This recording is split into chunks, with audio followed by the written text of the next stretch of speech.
Delicate ridges ran along her hairless head and down her neck. Her large eyes, almost too big for her face, were a deep purple. And they were filled with terror. She saw him and tried to run, but collapsed with a cry of pain. Her leg was injured, bleeding a dark blue fluid. Jack hesitated. He had left war behind. Getting involved with an alien crash landing could only lead to complications. The smart move was to report this to the colony officials and walk away. But she looked up at him, and despite her alien features, he recognized something universal in her expression. Fear. Pain. Desperation. "Help," she said in broken English. "Please help." Jack sighed and knelt beside her. "I'm not going to hurt you." She trembled as he examined her wound. A deep gash, but nothing that couldn't be treated. He could carry her back to his house, patch her up. "Can you tell me your name?" he asked slowly. "Lyra," she replied, wincing as he helped her to her feet. "I'm Jack." "What are you running from, Lyra?" Her large eyes darted to the sky, then back to his face. Her voice shook as she spoke words that sent a chill down Jack's spine. "They are coming. They will destroy everything." Jack felt something stir inside him. Something he had buried years ago at the graves of his friends. The instinct of a soldier assessing a threat. The protective reflex of a warrior. No, he reminded himself firmly. He had made a promise. War was behind him. Forever. But as he carried the injured alien girl back toward his farm, Jack couldn't shake the feeling that his promise was about to be tested in ways he had never imagined. Jack placed the damp cloth on Lyra's forehead. The alien girl had fallen unconscious halfway to his farmhouse. Her skin felt hot to the touch, a fever, he guessed, though he knew nothing about her species' normal body temperature. He had cleaned and bandaged her leg wound with supplies from his medical kit. Old military-grade stuff, far better than what most farmers kept around. Another relic of his past life he couldn't quite let go. Lyra's eyes fluttered open. The purple irises focused slowly on his face. "You are safe," Jack said, speaking clearly. "I treated your wound." She tried to sit up but winced in pain. "How long?" she asked, her English broken but understandable. "You've been out for about 4 hours," Jack replied. He offered her water, which she drank eagerly. "Your ship is pretty damaged. Want to tell me what happened?" Lyra's hands trembled as she set down the cup. "My people, we are called the Navi. We lived, 20 light years from here." Her voice caught. "The swarm found us 6 months ago." "The swarm?" "They destroy everything they touch." Lyra's large eyes filled with tears. "They came to our world with many ships. They look like big insects. They eat, they take, they kill. Nothing left now." Jack felt a knot form in his stomach. "How did you escape?" "I was on science ship. We saw the swarm coming to your worlds next. I came to warn." "And they shot you down?" Lyra nodded. "Scout ships. They follow me." Jack moved to the window, scanning the sky. Still clear, but for how long? He thought of the settlement a few miles away. 50 families. No defenses. No weapons except hunting rifles.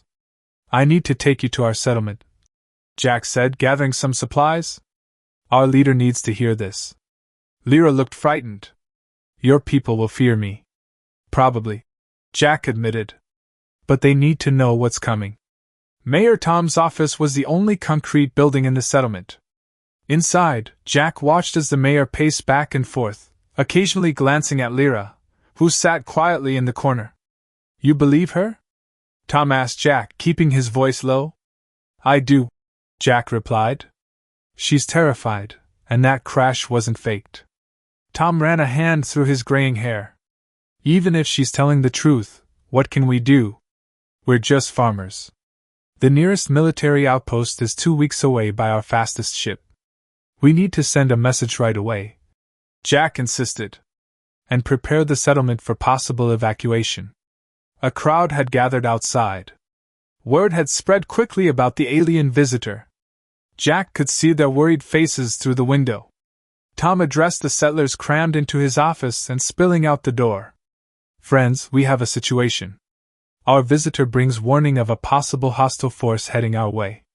Worried murmurs spread through the crowd. What kind of force? Called out Bill, who ran the colony's small power plant. A species called the Swarm. Tom explained. According to Lyra, they've destroyed her world and may be heading for human settlements next. How do we know she's telling the truth? Someone shouted. She crashed here injured and alone, Jack said, stepping forward. I don't believe she means us harm. All eyes turned to Jack. He realized he'd spoken with the authority of his old rank, not as the quiet farmer they knew. Jack, said Mary, who taught the colony's children, didn't you serve in the military before coming here? Do you know anything about fighting these creatures? Jack felt a cold sensation in his chest. 10 years of privacy ended in an instant. I was a farmer on Earth before coming here. He lied. Same as I am now. He could see the doubt in their eyes, but no one challenged him directly. We should check our sensors, suggested Ben, the young man who managed the colony's small communications array. If something's approaching, we might pick it up. Tom nodded. Good idea. Ben, get on that right away. The meeting disbanded with plans to gather emergency supplies and prepare for possible evacuation. Tom assigned tasks to everyone, and soon the settlement was buzzing with nervous activity. Jack walked Lyra back toward his farm as the sun began to set. You were warrior, Lyra said suddenly. Not a question. Jack's step faltered. What makes you say that? The way you move. The way others look to you. The scars on your hands. Her large eyes met his. Why hide this? Jack remained silent for several moments. Because that part of my life is over. But if the swarm comes, then we'll evacuate, Jack said firmly. The military will handle it. Lyra stopped walking. There is no time. The swarm moves fast. Your military will come too late. Before Jack could respond, Ben came running up the path toward them, his young face flushed with exertion and fear. Jack. Mayor wants you back right away. He gasped. Our sensors just picked up multiple objects entering the system. They'll be here in less than 3 days. Jack looked up at the darkening sky, where the first stars were beginning to appear. Somewhere up there, an enemy was coming. An enemy he had sworn never to fight. The weight of his promise had never felt so heavy. 3 days passed in a blur of frantic preparation. The settlers dug makeshift bunkers, gathered food supplies, and prepared what few weapons they had, mostly hunting rifles and farm tools. Jack helped where he could, offering practical advice without revealing his military expertise. Mayor Tom had sent an emergency message to Earth Command, but the nearest military vessel was still 11 days away. They would face the swarm's first attack alone. As the third day dawned, Jack returned to his farm to check on Lyra and gather more supplies. He found his front door open, which he definitely hadn't left that way. Inside, he discovered young Ben standing in front of Jack's bedroom closet. The false wall panel had been removed, revealing a military footlocker Jack had hidden there years ago. What are you doing in my house? Jack demanded. Ben jumped, his face flushing with guilt and excitement. I knew it. You're him, aren't you? Captain Jack Miller, the hero of Proxima. Jack's blood ran cold. You need to leave. Now. But we need you. Ben pointed to the open footlocker. Inside lay Jack's medals, his officer's insignia, and his combat manuals. The swarm is coming, and you know how to fight. I don't do that anymore, Jack said firmly. Why not? These medals, you were a legend. My older brother served in the Proxima campaign. He told me stories about Captain Miller, how you turned the tide when all seemed lost. Jack slammed the footlocker shut. That man is dead. But listen to me, Ben. I made a promise. A promise to never take up arms again, never to lead men into battle. I've kept that promise for 15 years, and I'm not breaking it now. Even if we all die? Ben asked quietly. Jack had no answer. Later that day, Lyra sat with Jack on his porch, watching the horizon. Her leg was healing quickly, her species apparently recovered faster than humans. "Your people prepare, but not enough," she said. "The swarm is too many. Too strong." "Tell me about them," Jack said. "If we're going to have any chance, we need to know what we're facing." Lyra described the swarm in detail. Insect-like beings with a hive mind, connected through some form of telepathy. They had advanced technology but relied primarily on overwhelming numbers. Most importantly, they had specific weaknesses. "They cannot see well in bright light," Lyra explained. "And loud sounds disrupt their mind connection." Jack filed the information away, hating how easily his tactical mind still worked. In the distance, a new light appeared in the sky. Too bright to be a star, too stationary to be a ship. "Scout!" Lyra whispered, fear in her voice. "They send scouts first." Through the night, they watched as the light grew closer, eventually becoming visible as a small craft that landed beyond the forest line, about 5 miles from the settlement. At dawn, Jack took his old binoculars, another military relic, and hiked to a ridge overlooking the landing site. What he saw chilled him to the bone. The scout was indeed insect-like, standing on 6 legs with a bulbous head and compound eyes. It moved methodically, taking soil samples, scanning plant life, and setting up what looked like sensor equipment. It was clearly intelligent and purposeful. Then it turned toward a distant sound, the Johnson family's farm. The Johnsons had refused to evacuate to the settlement, believing themselves safer on their own land. Jack watched in horror as the scout approached their property. He should warn them. He should do something. But what? Attack the scout? That would be an act of war. He had promised. Never again. So he watched, paralyzed by his own vow, as the scout discovered the farm. Mr. Johnson emerged, rifle in hand. The alien made a strange chittering sound, then moved with shocking speed. The rifle fired once. Then silence. Jack closed his eyes, his hands shaking. When he looked again, the scout was dragging something back toward its ship. A body. The alien placed Mr. Johnson's body into a container, and began scanning it with various instruments. Studying. Learning. Then the scout turned and looked directly toward Jack's position, as if it could sense his presence. It raised what appeared to be a communication device. Jack ducked down, his heart pounding. The scout had just sent a transmission. The invasion was now inevitable. He returned to the settlement to find Ben organizing the younger colonists into patrol groups. "Johnson's farm has been hit," Jack reported tonelessly. "He's dead. The scout is analyzing human biology." Mayor Tom's face went ashen. "How long do we have?" "Hours, maybe," Jack said. "The scout sent a signal. The main force will follow." "What do we do, Jack?" Tom asked, desperation in his eyes. Everyone was looking at him now, waiting for the leadership he had sworn never to provide again. Lyra stood among them, her alien features set in grim determination. "We need weapons," Ben said. "Real weapons, not hunting rifles." Jack thought of his footlocker. Of his promise. Of Mr. Johnson's body being dissected by the alien scout. Night fell on the settlement. In the sky above, new lights appeared, dozens of them, bright against the stars. The swarm had arrived. The night sky blazed with the lights of the swarm's ships. Like angry stars, they hung over the settlement, casting an eerie glow that turned darkness into dim twilight. "Everyone to the caves," Mayor Tom ordered.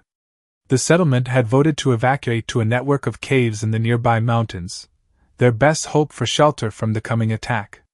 Jack helped organize the evacuation, directing people to gather only essential supplies. His military training surfaced despite his efforts to suppress it. "Why won't you lead us?" Ben asked, falling into step beside Jack as they guided a group of elderly settlers toward the mountain path. "We know who you are now. Everyone's talking about it. Knowing how to kill doesn't make me a leader," Jack replied sharply. Ben wouldn't relent. "My brother said you were the best tactical mind in the fleet." He said you could see patterns no one else could, predict enemy movements before they happened. Your brother talks too much, Jack muttered. A loud boom interrupted their conversation. The first swarm landing craft had touched down just outside the settlement. Within minutes, more followed. Run! Jack shouted to the group. Get to the caves now! From his position on the path, Jack could see the first wave of swarm soldiers emerging from their craft. They moved with terrible speed and purpose, six-legged bodies scuttling through the settlement. They began systematically destroying buildings, using energy weapons that reduced structures to ash in seconds. Jack turned away. Not his fight. Not anymore. The caves were cool and damp, extending deep into the mountain. The settlers had stocked them with food and water, enough to last a few weeks if rationed carefully. Lyra worked alongside the humans, helping organize supplies and comfort the children. Her leg was almost fully healed now. Your people are brave, she said to Jack in a quiet moment. But bravery is not enough against the swarm. The military will be here in 8 days, Jack replied. We just need to hide until then. Lyra shook her head. The swarm will find these caves before then. They have sensors that detect life signs. As if to confirm her words, distant gunfire echoed from the cave entrance. The sentries were engaged. Jack ran toward the sound. He found 2 settlers firing hunting rifles at a group of swarm soldiers trying to enter the cave. Their bullets seemed to barely penetrate the aliens' tough exoskeletons. Fall back! Jack ordered, grabbing one man by the shoulder. You can't hold them here. Fall back to the second chamber. The men obeyed instantly, responding to the natural command in his voice. More settlers joined the defense at the second chamber, where a narrow passage created a bottleneck. They managed to hold off the first wave of swarm soldiers, but Jack knew it was only temporary. We need to move deeper into the caves, he told Mayor Tom. This position won't hold for long. They retreated to the third chamber, a large cavern where most of the children and elderly were gathered. Beyond this lay a network of smaller caves and tunnels, some barely large enough for a person to crawl through. Jack organized the settlers into groups. Each group takes a different tunnel. That way, if they find one group, the others might still escape. Lyra helped direct the children, speaking to them gently in her accented English. Jack noticed how they accepted her strange appearance without fear. Children were often wiser than adults in that way. Will we be okay? A small girl asked Lyra. Yes, Lyra promised, though her eyes met Jack's with doubt. The brave humans will protect us. A new sound echoed through the caves, a high-pitched chittering that made Jack's skin crawl. The swarm had breached the second chamber. Everyone move now! Jack shouted. Into the tunnels! Chaos erupted as people rushed toward the escape routes. Jack stayed back, making sure everyone got through. Lyra helped a limping elderly man toward one of the larger tunnels. That's when the first swarm soldier burst into the chamber. Its compound eyes scanned the room, landing on a small boy who had been separated from his group. The creature raised its weapon. Lyra saw it too. Without hesitation, she leapt forward, placing herself between the alien and the child. The energy blast hit her squarely in the chest. She crumpled to the ground with a soft cry. Jack froze. Everything seemed to move in slow motion. The swarm soldier advanced toward the fallen Lyra and the terrified child behind her. Jack could hear more aliens approaching. He should run. Get the others to safety. Keep his promise. Lyra's eyes found his across the chamber. Even dying, there was no accusation in them, only a sad understanding. Her lips moved, forming words that reached him clearly despite the chaos. Some promises cost too many lives to keep. Something broke inside Jack. A dam that had held back 15 years of suppressed instinct and training. His body moved before his mind could object. Across the chamber, past Lyra, straight toward the alien. No weapon, just rage and training and the certainty that he could not watch another innocent die. The promise was broken. War had found him again. And Captain Jack Miller was ready to fight. Jack's fist connected with the swarm soldier's head with a sickening crunch. 15 years of farm work had kept his body strong, and rage made him deadly. He grabbed the creature's weapon as it fell and fired at the second alien entering the chamber. Moving with cold precision, Jack scooped up the child with one arm while dragging Lyra toward the nearest tunnel with the other. "Go!" he shouted to the boy once they were deeper in the passage. "Follow the others!" The child ran ahead while Jack gently laid Lyra against the tunnel wall. Her breathing was shallow, but she was alive. "I broke my promise," Jack said quietly. Lyra's large eyes opened slightly. "You made right choice. Save your strength." Jack tore a strip from his shirt and pressed it against her wound. "I need to get something from my farm. Will you be okay if I leave you with the others?" She nodded weakly. Jack helped her to her feet, supporting most of her weight as they caught up with the group that had taken this tunnel. "Keep moving deeper," he instructed the settlers. "Ben, take care of Lyra." Ben nodded, his young face grim but determined as he took Lyra's weight from Jack. "Where are you going?" he asked. "To get what we need to fight back." Jack moved through the forest like a ghost. The swarm was focused on the caves, giving him a clear path to his farm. They hadn't yet destroyed his house, probably planning to examine it for information first. Under the floorboards of his bedroom, hidden beneath the already secret footlocker, was what he had come for, a sealed case containing his most dangerous possession. Jack pulled it out and pressed his thumb to the scanner. The case hissed open, revealing a suit of combat armor. Not standard military issue, but an advanced prototype he'd been testing during the Battle of Proxima. He'd been ordered to destroy it after the war, but couldn't bring himself to eliminate such a powerful tool. Instead, he'd hidden it away, hoping never to need it again. The armor was sleek and black, designed to amplify human strength and speed while providing protection against energy weapons. Jack stripped off his farmer's clothes and began the familiar process of suiting up. As each piece locked into place, memories flooded back: combat drills, mission briefings, the faces of his squad. His promise to them had been made with love, but Lyra was right. Some promises cost too many lives to keep. The helmet was the last piece. As it sealed around his head, displays flickered to life, scanning his surroundings and providing tactical data. After 15 years, the power cells still held a charge. Jack retrieved his weapons from the footlocker, an officer's sidearm and his personal combat knife. Not much against an alien army, but they would have to do. On impulse, he grabbed his farming tools as well. The sharp edge of his scythe had cut through tough harvest grain for years. It might work on swarm exoskeletons too. Back at the caves, Jack found chaos. The swarm had penetrated deeper, forcing the settlers to scatter through the tunnel system. He tracked Ben's group through sounds of fighting. He found them cornered in a dead-end cavern, using rocks and farming tools to fend off 3 swarm soldiers. Ben stood at the front, wielding a pitchfork with desperate courage. Jack didn't hesitate.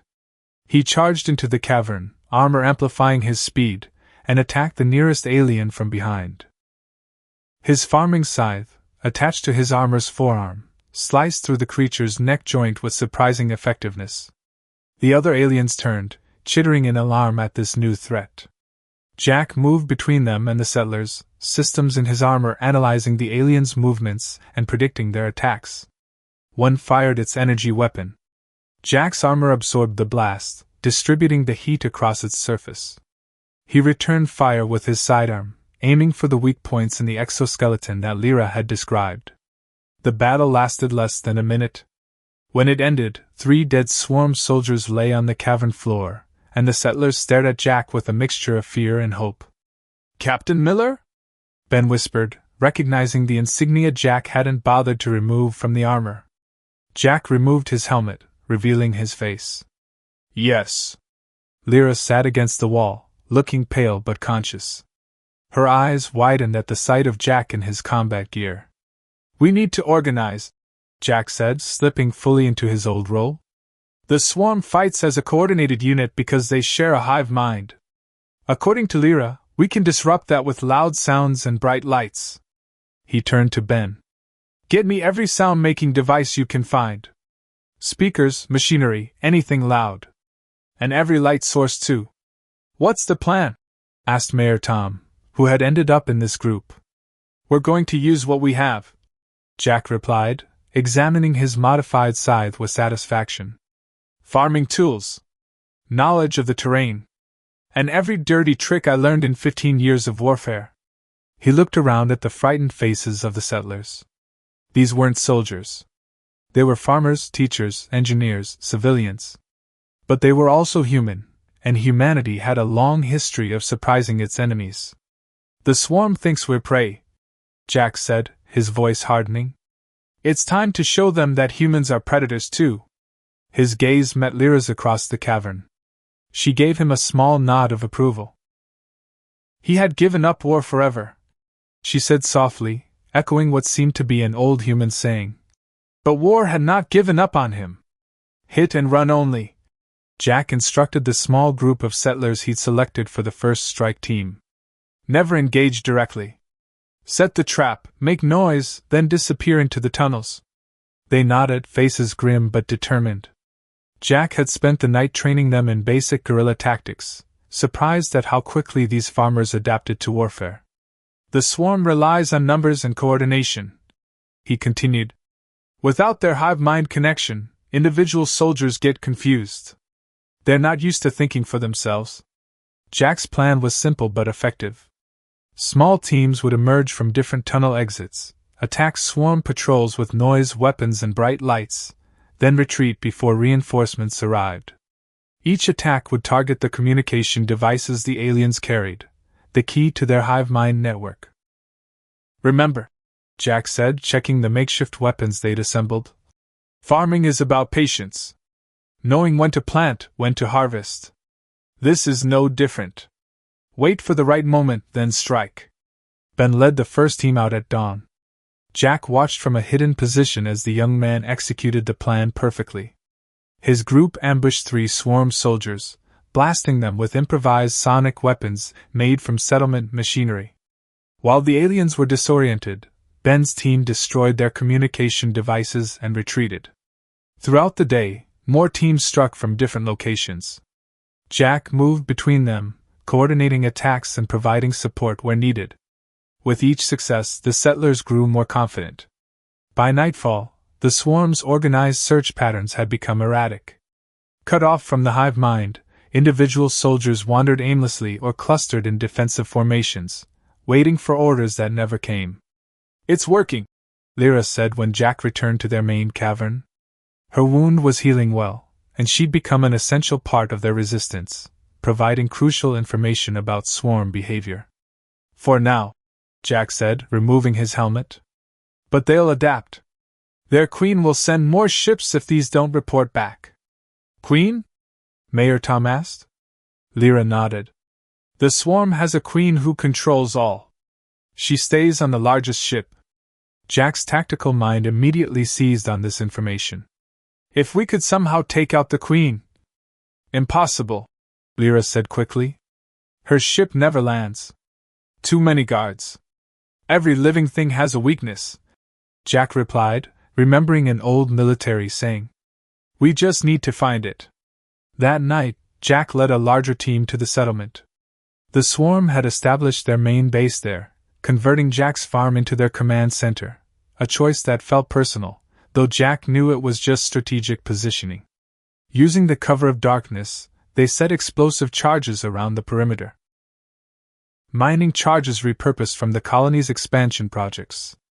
Jack had wired them to farming equipment that could generate electromagnetic pulses.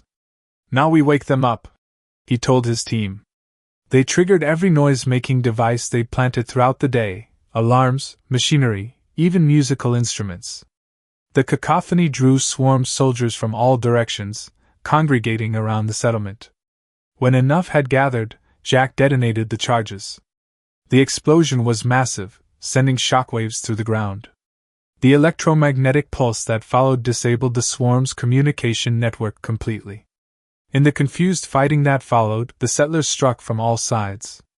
They used their knowledge of the terrain, leading swarm soldiers into sinkholes and ambushes. Jack moved through the battle like a shadow, his armor allowing him to engage multiple enemies at once. He fought his way to the center of the settlement, where a larger swarm creature, an officer of some kind, directed the defense. This was the target Jack wanted. The battle between them was fierce. The alien was faster and stronger, but Jack had something it didn't: adaptability. When his sidearm failed, he switched to his modified farm tools. The scythe that had harvested grain now harvested swarm limbs with equal efficiency. Finally, Jack stood over the fallen officer, breathing hard. Around him, settlers were gaining the upper hand against the disorganized swarm soldiers. That's when the sky lit up. New lights appeared, not the ominous glow of swarm ships, but the clean, powerful engines of Earth military vessels. The emergency message had gotten through. Humanity's defense force had arrived. Dropships landed on the outskirts of the settlement, disgorging fully armed combat teams. The remaining swarm forces retreated to their ships, but Earth's vessels were already engaging them in orbit. The battle for harvest was over. 1 week later, Jack stood on the porch of his partially rebuilt farm, watching settlers and military engineers working together to restore the settlement. Lyra joined him, her wound now just a scar. "Your people rebuild fast." "That's what humans do," Jack said. "We fall. We get up. We rebuild." "Will you stay?" she asked. "Or return to being a soldier?" Jack considered the question. Earth Command had offered him reinstatement at a higher rank, impressed by his defense of harvest. But looking at the fields waiting to be replanted, he felt a pull he couldn't ignore. "Neither," he decided. "I won't just be a farmer hiding from his past, or a soldier forgetting what he's fighting for. I'll be both." He gestured to where Ben was showing a group of young settlers and Earth military recruits how to set traps. "I'll teach them. Preparation for what's coming. The swarm will return," Lyra warned. "The Queen still lives. And we'll be ready," Jack promised. This was just the first battle. As the sun set over harvest, Jack realized his broken promise had led to a new one. He hadn't given up war, but he'd found a purpose for fighting that honored peace. To protect, not destroy. To defend life, not take it. Sometimes, the hardest promises to keep were the ones we never should have made. And sometimes, breaking a promise was the only way to keep faith with something greater. Jack Miller, farmer and warrior, would be ready when the swarm returned. And this time, humanity would stand with him.